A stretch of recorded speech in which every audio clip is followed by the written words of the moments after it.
केंद्रात सत्ता आमची आहे, महाराष्ट्रात सत्ता आमची आहे, परंतु अंबरनाथ नगरमध्ये चाललेला जो गोलमाल आहे आणि त्या गोलमालसाठी अंबरनाथमधल्या तिन्ही मंडळातर्फे हा मोर्चाचं आयोजन करण्यात आलं होतं। अनेक वर्षापासून अनेक महिन्यापासून कार्यकर्ते आपले हेलपाटे घालतात।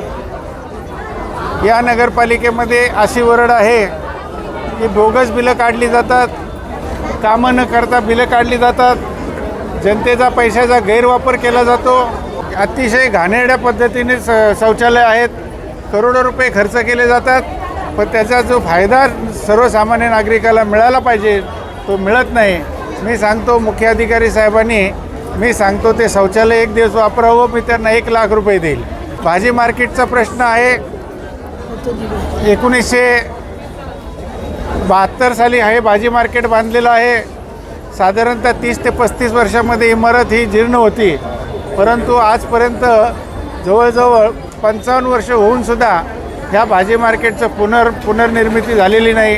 रस्त्यांचा प्रश्न आहे, रस्ते 4 महिन्यापूर्वी डांबरीकरण केलं, आता तिथं खड्डे पडलेत।